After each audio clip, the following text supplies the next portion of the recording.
Hi, my name is Josh Brosler, and I can put my leg behind my head. Can you? No. Oh, it's time to be real, guys. Is it really? Wait, Be real, John, man. stay, John. Sit. This is we're being real. Be real. Hang on. That's a nice one. That's kind of cute, actually. Okay, That's that's why a I good accidentally photo. All right. Alright, hey everyone. We're here with Josh Brosler, the fastest vertical mustache of America. My personal favorite term for the Josh Brosler. True pioneer of American speed climbing. But Thank you so much. unreal. Roommates. Chris and John are roommates. And Kara's neighbor, Very which close is by. close by. To that too. Exactly, That was good. Yeah, wonderful. And we're gonna be doing a stir fry tonight. So stir fry, peanut sauce, Veggies. veggie noodles. It's gonna be It's gonna delicious. be vegetarian too. So Imagine that. enjoy.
I guess we can just get straight into it. Yeah. John, first and foremost, you are known for speed climbing, obviously. How long? Like, when did you start speed climbing? I started speed climbing in 2011, so 11 years ago. How were you good at it at first? No, I was not good at it at first. But I got 32nd at my first nationals. Whoa. That was my Really? second. That was my second year at C. Remember the time? Yeah. No, Isn't it was like a Oh. random jug route. It wasn't the official route. Back before the okay. official route was Yeah, the thing. yeah. And did you start speed climbing or did you start with other like No, I started with Boulder and Lead, Okay. and I was a summer camper when I first started. not a birthday party? No, I did have a birthday party actually. Okay. Also, You had your own birthday party at the climbing I gym? had my own birthday No party. way. So the order was summer camp, birthday party, after school program, Team Texas, Oh wow, and then Huh. comps. that's a true like progression. Progression. Through, Yeah, through the like I know. It ways of starting climbing. definitely was Foolproof. Guaranteed success. guaranteed success if you go to Guaranteed climbing summer camp. Everybody. So for you, what was that moment? That's what we're selling. Guaranteed success. Yeah. Guaranteed. That's what we're saying. Find out. Yes. So when was the moment when you realized that speed climbing was like something you were really good at and wanted to keep pushing? It was a training camp we had in Atlanta before nationals one year. I can't remember if I was still in C or if I was in B at this point, but it was still like on the 10-meter wall is like what we would compete on, and I like remembered like PRing by like 2 seconds, like on one. Smashed it. Yeah. Yeah. That's a great Just PR. like I like went into the training camp and I like did speed like the same amount as the other kids, and then like I don't know, something happened and I like broke my old PR by like a lot. It was like went from like a 12 to like a 9 or something. Wow. On the 10-meter. And Sick. then from that point on I was like, okay, I'm psyched because like progress is motivating. Yeah, you know? that feeling of dropping a couple seconds. Yeah. It Yeah, was we can relate to that. Oh, yeah, we know about that. Oh yeah. Oh yeah, Sick. those are some dark mornings. Speed climbing at Momentum Mill Creek. Yeah. Pre-Olympics, just kind of hating ourselves a little bit, but only a little bit. Oh yeah. Yeah, ourselves, not the climbing. No. The climbing was wonderful. But I actually think that's something that I really liked about speed climbing training for the Olympics. Is Was it you hate yourself a little No, bit? well that it's nice. It's but nice. it was the progression. You get yeah. to see so exactly how Yeah. much you're improving, but then also how much you're not improving as there well. was like Yeah. there was like a number attached to it, so Exactly. you had your time. But with lead and boulders, you would just like not have that form of reference. I felt. Mm-hmm. So You just felt stronger. Yeah, or you're worse. and even like you might That's feel true. stronger, but all of a sudden you can't do a boulder you could do, and you're like, but I feel better. What's going on? That's true. With I guess speed climbing, it's just the only metric you would have is like a hangboard. That's Yeah. like the only standardized thing that Or exists. campusing. That's Otherwise, actually campusing. why I really like those things. Yeah. fair. Or weightlifting, you can have. I lifted more weight today than I did yesterday. Yeah. It's a nice thing when we have climbing, which is like so amorphous. And It's a nice thing. But if the end goal is climbing, then like lifting more weight is cool. But then that's just like it doesn't like matter that much, you know? That's true. Yeah. John, like 2 of my favorite competition moments ever were you speed climbing. Actually, do you think you know what they are?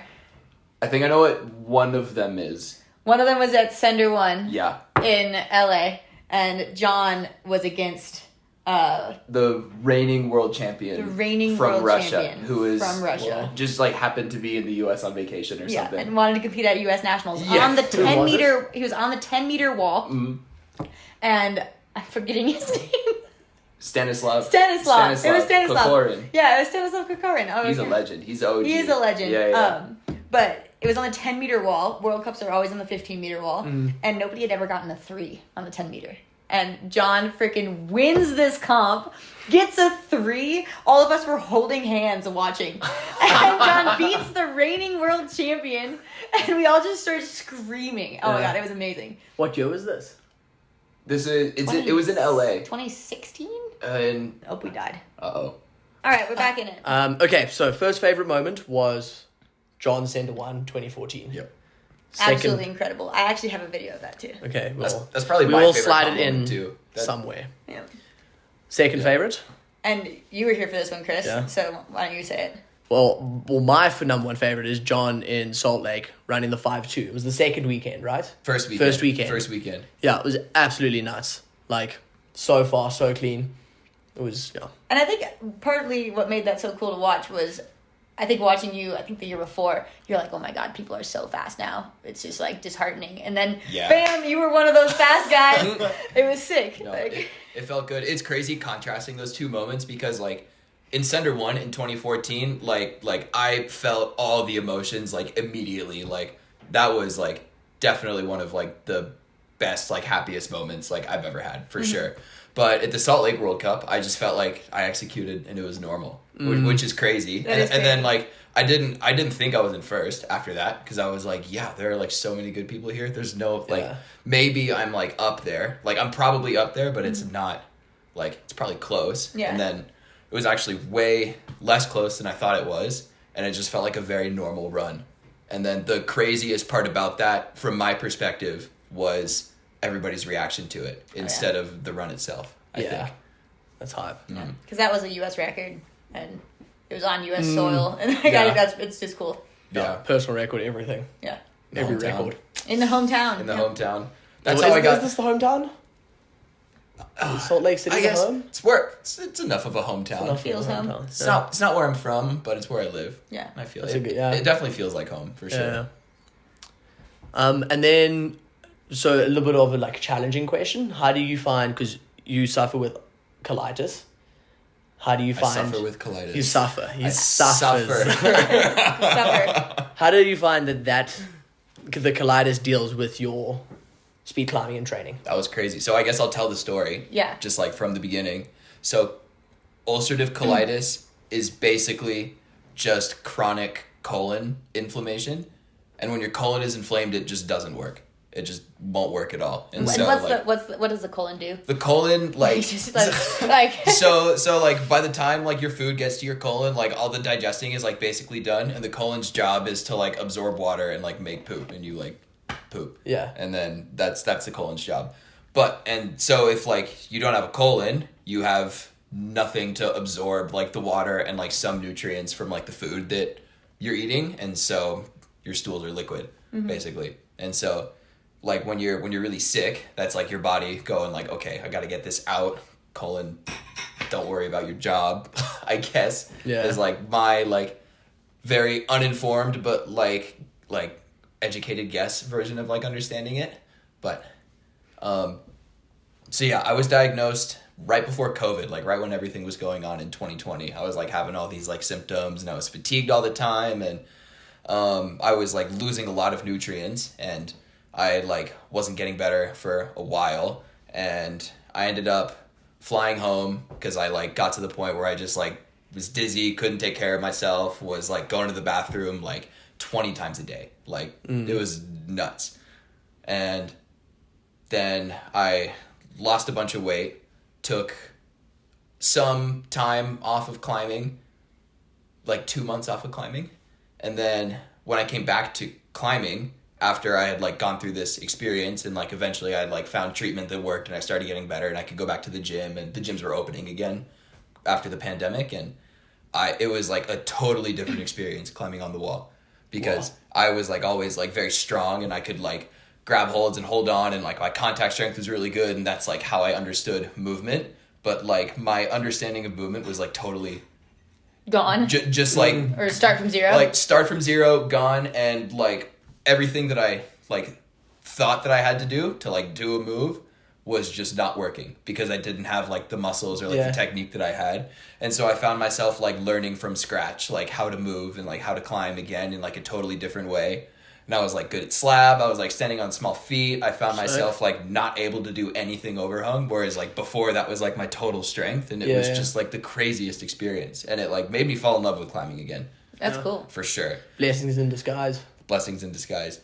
Yeah, I remember you were bouldering a lot too before that. I remember doing some bouldering sessions with you on the spray wall at the old training center. Yeah. Where you were just smashing them because you were in this beginning stage of... It was crazy. I don't want to glorify losing weight to climb hard because we shouldn't talk about that. But well, I guess this is kind of a good example because it's like it's never sustainable. That's like why like people don't glorify it. And I was losing weight because I had this disease and I didn't know it because it hadn't escalated to that point yet. You still had all your muscles. And I still had all my muscles, so I was just like climbing really hard, and that lasted like 2 weeks. And I was like, okay, well, I feel pretty terrible all the time, but I'm still climbing really well, so I must not be that sick. Yeah. And then, so that was like kind of a weird experience leading up to it, was that I was stronger than I ever had been. But then, of course, that's not sustainable, being good at climbing that way. You just like obviously end up getting injured and sick, and then after I had those 2 weeks, I couldn't climb for 2 months. Yeah, So that makes sense. yeah. Wow. Yeah, that is a good lesson in there. I feel like that's a really relatable thing of, just what we deal with in life outside of climbing. That is not always obvious. So you guys tried to take a break and have some life instead of just climbing, and you went to Costa Rica. How was it? It was hard to take a break. Yeah. Yeah? It was hard to take a break. We vacationed so aggressively. It just didn't work. work. Like I remember because that was like we went straight after the World Games, which was mid-July. So we went literally from Alabama. We went to Costa Rica, and we were like psyched. I remember to like be chill, be relaxed, and then all of a sudden, we were in Costa Rica trying to relax, but getting like anxious and being like, "What are we doing here?" Panicking, like, I want to like do something. So that was like the vivid like turning point of like, I don't know what I'm doing on holiday. It was weird. It didn't help that you crashed a motorcycle. Yes. Day 1. No, Day that was two? That was day 3. Day three. That was day 3. Day And then John, when did your event happen? Okay, Yeah. that was What day was- 1. That was day 1. That was day 1. John busted his ankle surfing. Swimming. Swimming? Swimming. With a Whoa. surfboard. That's impressive. Please explain. So the surfing actually had nothing to do with it. I'd fallen off, and I think what happened was I fell off into deep water, and then the tide went out because that's how The ocean. waves, the ocean is the ocean. Yeah. And then by the time I tried to stand up, the water was like way shallower than I thought it was. So I just stood on my leg like this. Oh, no. Kind of. Yeah. It's- yeah. I And then know. that was something you dealt with the rest of the season. And then, that was something I dealt with the rest of the season. I was on crutches for like a week before I could get it checked out. Then I was in a boot, like a walking boot for like a week. And then a brace for a long time. And then like after like 2 or 3 weeks of like not doing much, I was like healed enough to like start doing like basic rehab. So like mobility and a little bit of like weight bearing and like mobility while weight bearing. But then, like, this was, like, mid-August. I was, like, just starting to, like, do this rehab. And the next World Cup was mid-September. Or, like, early September, actually, in Edinburgh. And so I had to like get healthy enough to speed climb at least well enough to like maintain Your a top top 10 world ranking, so I didn't have to deal with like nationals or team trials, because that would have just like been even worse for the ankle. Totally. And so our physio's a genius, and I like was definitely like very much still recovering from the ankle, but I was able to get strong enough to like do a pretty good qualifier run for myself, even like without a sprained ankle. And then it like wasn't quite healthy enough throughout the comp to like hold up, and like the energy level in like just my left leg like kind of wasn't really there, but it like made the trip worth it, and You got it top was 10. and I got top 10, Did what you needed to do. and it was good. Did what I needed to do. Yeah. Yeah, That's because hard. speed climbing's pretty aggressive on the ankles. Speed climbing, you definitely It's need aggressive your, on the body. You need It's your aggressive on the ankles. body. It's aggressive on the Not just body. your ankles. You're definitely using your ankles quite a bit. Yeah. I feel like speed climbing is like the very true athletes. Yeah. Like John is probably one of the only climbers I know who can squat as much as he can. Yeah. In terms of athletic ability, I think speed climbing is for sure there. Up there. Climbers are athletes. That's true. All climbers are athletes. But speed climbing is just like different. Top tier athletes. athlete. It's like more similar to like track and stuff, almost like in the workouts and like Yeah. physique in some ways, Plus some pulling. and Plus pulling some pulling, obviously, Plus yeah. some pulling. Yeah. Yeah.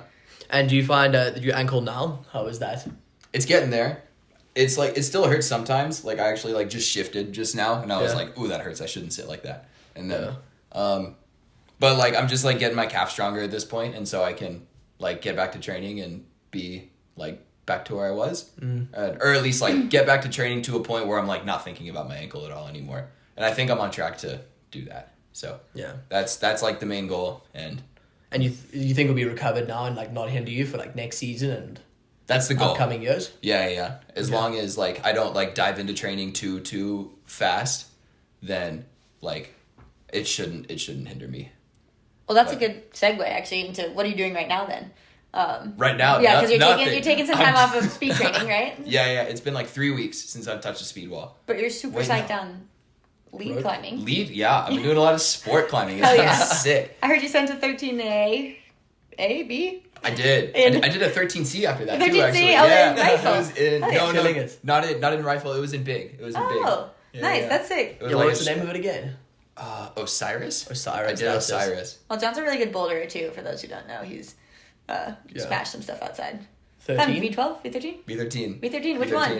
The Vice. You climbed the My Vice. I country. climbed the Vice in Rocklands. I didn't Yeah. climb the Vice in Rockland. I got really close. It's a hard one. It is. It's a little hard if you're smaller too, but Yeah. I used the heel. Sure, we'll give it to I you. didn't use we'll any give it to heel you. hooks. But Yeah. that's Yeah. impressive.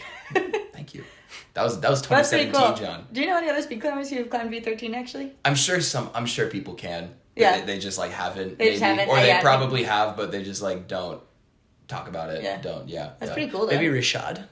Yeah, that's He, true. yeah. Yeah. He's super strong. He's really Yeah. good. I mean, a lot of speed climbers are also very good climbers. I feel like that's Yeah. looked over Exactly. sometimes. Yeah, for sure. If you're a speed climber that like has a solid climbing background, like the things that like speed climbing like does for you like so well are like contact strength, Power. and just like power and like pulling. Totally. And like you lose the technique a little bit for sure. Yeah.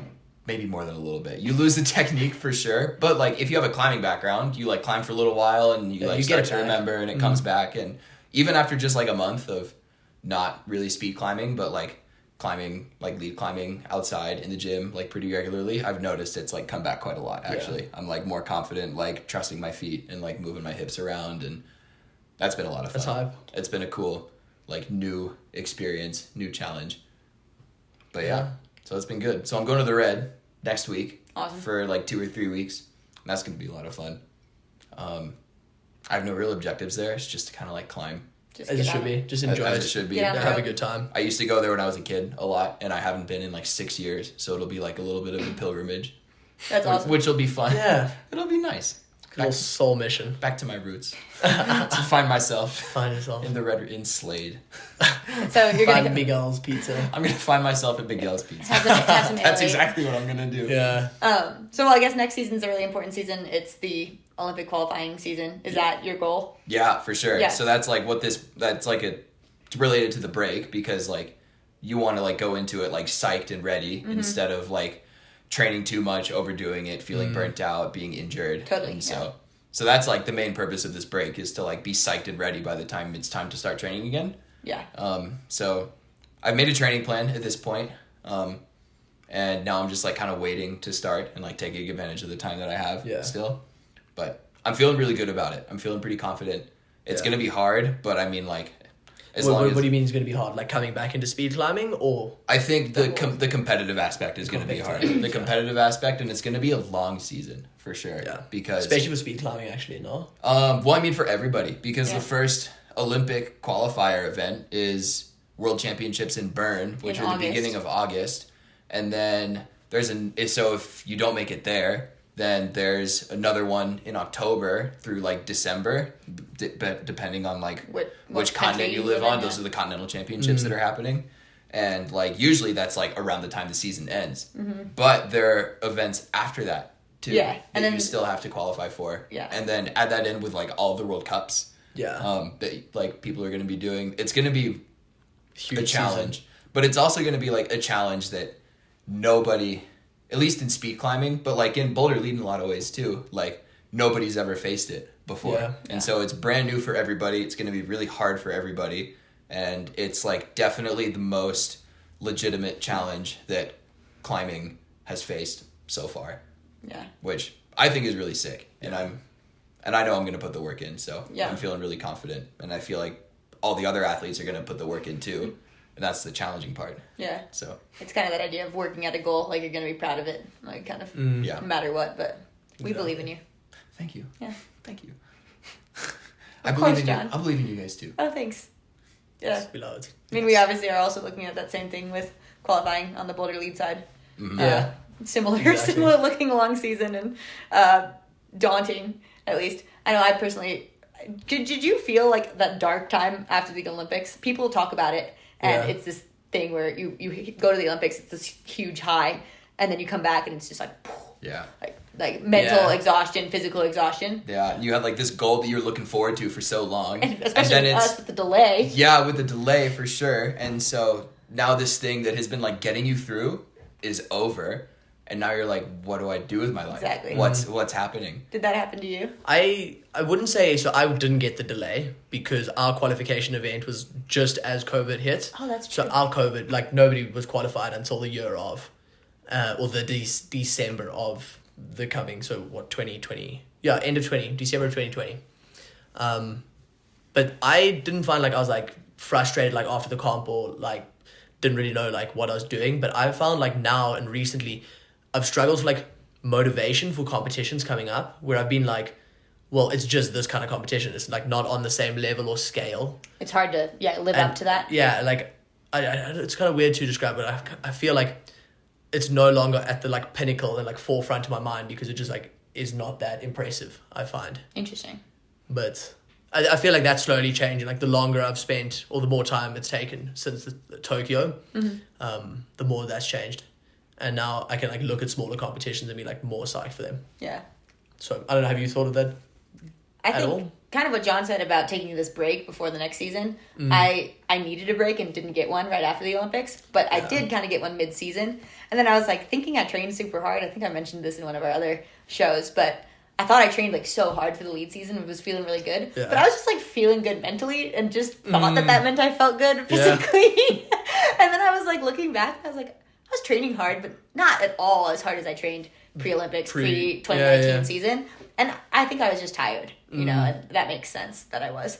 And so now I really feel like I'm actually putting that work in that I was pre-2019, pre-2020, pre-2021, and feeling like I'm actually making those big gains again. And so the physical gains. Exactly, my motivation's like totally on a high right now because I felt like it was got in a little dip. That's cool. That's half the battle. Exactly. That's more than half the battle. Actually. Totally, because you can't have one without. For success, you have to have both. Exactly. You can't have just one. You know. And so. I think it's super obvious how much work you're putting into it, John. Thank you. Like you know, just seeing you grind that momentum, like lifting, speed climbing, you know, doing all the work. And alone most of the time, which is impressive. Yeah. Alone. Dude, Boris Pressure. You and your That's earphones. the one reason I'm just like, I like get back and I do a speed run, I come back, I put my headphones in, and I'm just... Vibing. I'm just vibing. I have my hood up and I'm just doing this. Yeah. That's it. That's That's it for 7 minutes. Yeah. Just, yeah. And then also we've been chatting. We want to try get a question, which goes show to show, where we try and ask everybody. Okay. I don't think we've like settled on one yet. So, but yeah, let's try the one but, you said. So the question is, if you were able to put a phrase on a billboard in a busy location, so like in Times Square, what would that phrase be? Or almost in a different way, like So, what's your motto? Mantra. Your mantra, yeah. My mantra. Which everybody can see. It's almost like the first thing you'd want people to know about you. Or Whoa. Wow. We can take out the pause. You can yeah, think about it. I'm gonna we were think gonna about it. cut that. What do you know what yours is? So my one, it came from like one of my mates' dads, who passed a comment about like society, and he was like, everybody should just be lekker. So lekker, Everybody It's should in just South be African lekker. speak. Afrikaans is Wow. it's just nice, but it's like it's quite a descriptive word, and so like it's used a bunch. And essentially, everybody should just be nice, and then I feel like all problems go away. Everybody should just be lekker. It's all you have to be, lekker. It's actually similar to the one I was just thinking of. A lesson that my dad gave me is that, like, you know, when you're at Target or something and the customer service person is just being mean to you for no reason, and like it's so easy to think like, wow, this person is just a terrible person. Yeah. Instead of thinking that, my dad always taught me to think maybe they're having a bad day, like maybe their dog died. That's the lesson he taught me. Like so it's just kind of giving people that benefit of the doubt. Whoa. Okay. So would your phrase be maybe they're having a bad day? Maybe they're having a bad day. Just to Interesting. kind of I don't know if Makes a that's lot like of sense. makes gets the point across, but that was something that my dad really tried to instill in me. I feel like Nice. That's pretty cool. you tell yourself when you go to the gym and you're like really not feeling like climbing, And I'm really not feeling like climbing. but you get yourself to like do it and you have a great session. It's a great. So don't be a bitch. Yeah. That's what I would put. Shut the my face and that quote. That sounds great. All right, that's my no. Yeah, we can. You can send us a Okay. voice note, Okay, and we'll I just will. put it in like. I think. there. Well, actually, so one thing. So after I ran 5.2 in Salt Lake, I was debriefing with Josh, and I was just like, "Yeah, I was having such a good time, just like listening to music and vibing. It just felt like a good run." And then Josh was like, "Yeah, that's great. It starts with fun." And that kind of spoke to me because I was like, "Wow, he's absolutely right." Yeah. And then I think of like comps or like training sessions where I haven't done quite as well, and You weren't having fun. it's because I was more focused on other things, Yeah. like nitpicking and micromanaging myself. But like, if you're having fun, you're not. Yeah, it's an interesting- that's your number one focus is the activity when you're having fun, and that's how you Have good performance. perform well. But yeah, I just feel like it's an interesting line because as professional athletes, the goal is to consistently improve, and maybe like we have to do things which aren't fun. Like certain times we have to train where it's just not enjoyable, and so I think trying to find that balance is quite important. You're right. Well, you have to find the fun in other things. Yeah. That's You true. could find the fun in the process of improving, and like even though it's not like Maybe you're miserable while you're climbing. Yeah, maybe you're miserable while you're climbing. Like it's not as fun as like scrolling through Instagram and then like someone tagged you in a photo and looking at that. It's not that kind of fun. It's like intrinsically rewarding kind of Yeah. stuff. Yeah. You know. Yeah, that speaks to me too, because I think something that I was struggling with was enjoying, like, especially working on moves that were hard for my back, and it was just not fun. And like most training, even if I'm miserable, I'm having fun. Yeah. Like if I'm falling off every move of a 40 move circuit, Yeah. I'm still having fun with it. You know, but then like those moves are like so not fun that I like was just hated them. Yeah. And it's a lot. It's gonna be But frustrating. But so I For think sure. finding that balance, is interesting. Yeah. Do it. You gotta That's find funny. you gotta find the fun in other things. If it's not the activity, it's like something related to the activity. Totally. Yeah. That's when you throw in headphones and you listen to fun music. Yeah, exactly. You're just like, great. I don't want to think about why that run was bad. I'm just gonna listen to why this music is Is that Great. good? is good. I'm Yeah. gonna think about why this music is good. Yeah, it was Yeah. funny. I was training the other day with Ben Hanna, and like he was like doing a circuit and like dropped one of the moves, and he like falls, hits the pad, and like fucking freaks out, and then he like looks up and he goes, "Fuck, I love training," and I'm like, "Yeah, Ben," Yeah. and it's just like suffering, but Yeah. loving it But so in a good much. way. Yeah. So Yeah. Well, cool. Thanks, John. Of course. That was great. yeah, cool. Happy See you to be next here. time. Bye. Oh, that was Ah, gross. that was great. Oh, you guys got a good one. I thought I hit you too there. Easy. That's Cool. it.